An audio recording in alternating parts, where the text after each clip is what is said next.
Tuesday, May 21, the judgment has come. Read Daniel chapter 7, verses 9 and 10, with Revelation 14, 6 and 7. What is the similarity between these two passages? First of all, Daniel 7, beginning at verse 9. As I looked, thrones were set in place, and the Ancient of Days took his seat. His clothing was as white as snow, the hair of his head was white like wool. His throne was flaming with fire, and its wheels were all ablaze. A river of fire was flowing, coming out from before him. Thousands upon thousands attended him. 10,000 times 10,000 stood before him. The court was seated, and the books were opened. And Revelation 14, beginning at verse 6. Then I saw another angel flying in the mid-air, and he had the eternal gospel to proclaim to those who live on the earth, to every nation, tribe, language, and people.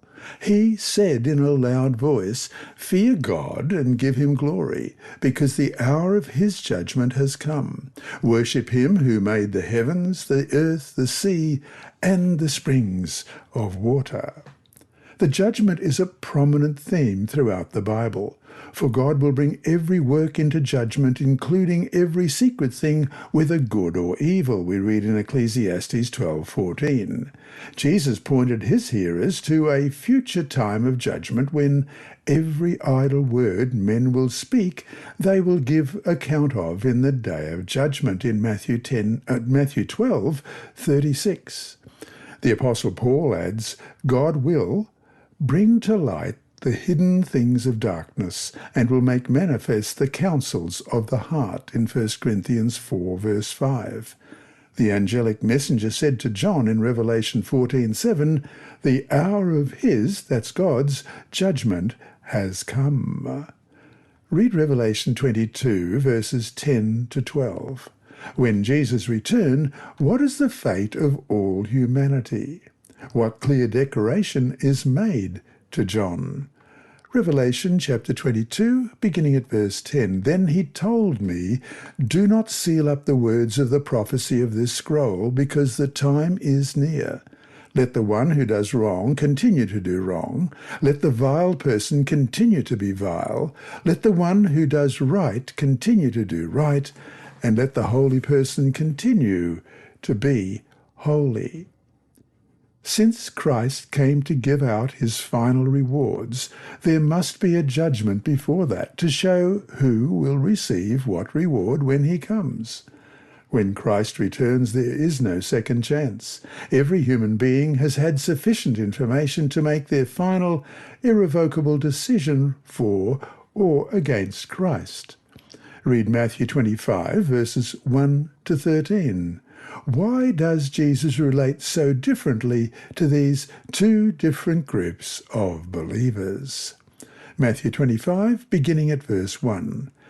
At that time, the kingdom of heaven will be like 10 virgins who took their lamps and went out to meet the bridegroom. 5 of them were foolish, and 5 were wise. The foolish ones took their lamps, but did not take any oil with them. The wise ones, however, took oil in jars along with their lamps. The bridegroom was a long time in coming, and they all became drowsy and fell asleep. At midnight the cry rang out, "Here's the bridegroom, come out to meet him." Then all the virgins woke up and trimmed their lamps. The foolish ones said to the wise, "Give us some of your oil, our lamps are going out."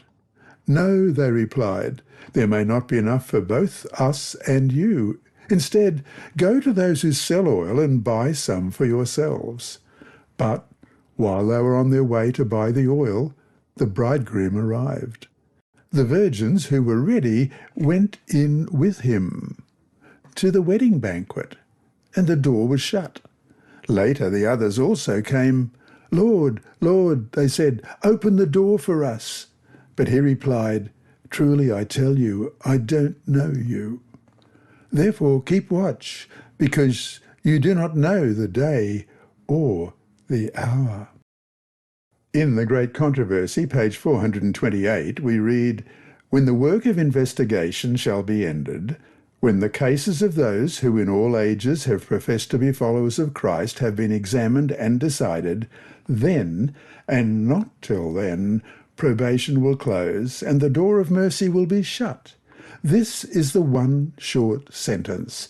They that were ready went in with him to the marriage, and the door was shut. We are carried down through the Saviour's final ministration to the time when the great work for man's salvation shall be completed. End of quote. We need not fear the judgment. Through Christ, forgiveness is ours. Freedom from guilt is ours. Power to live godly lives is ours. And the final victory is ours. This lesson was read by Dr. Percy Harrold for Christian Services for the Blind.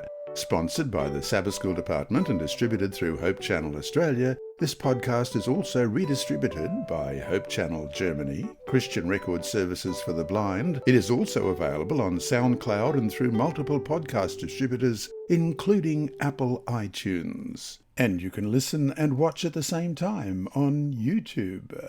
Remember, God is always faithful.